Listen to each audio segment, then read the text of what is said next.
నా పేరు శ్రీరామ్ శర్మ. ప్రముఖ హిందీ చలనచిత్ర నటుడు సల్మాన్ ఖాన్ గారు ఢిల్లీ హైకోర్టులో ఒక రిట్ పిటిషన్ ఫైల్ చేశారు. కాలా హిరణ్ అనే సినిమా విషయంలో. ఈ సినిమా వల్ల తన పాపులారిటీ, లెగసీ, పరువు పోయేటట్టుంది కాబట్టి దీని ప్లేని ఇమీడియట్గా స్టే గ్రాంట్ చేయమని ఢిల్లీ హైకోర్టులో రిట్ పిటిషన్ ఫైల్ చేశారు సదర్ సల్మాన్ ఖాన్ గారు.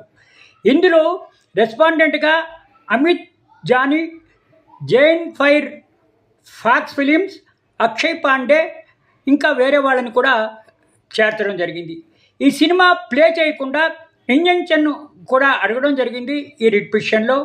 ఈ ఇంటర్మ్ అప్లికేషన్ ఇవాళ రేపో హియరింగ్కి వస్తుంది ఢిల్లీ హైకోర్టులో. ఆఖరికి ఇది ఏమవుతుందో తెలియదు. మరి జడ్జి గారు స్టే ఇస్తారా, నోటీస్ ఆర్డర్ చేస్తారా, కౌంటర్ ఫైల్ చేయమని, లేకపోతే ఏం చేస్తారో తెలియదు.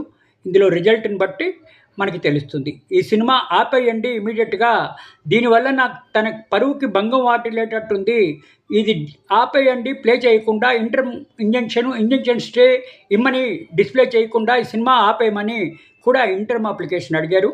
మరి ఏమవుతుందో వేచి చూడాలి.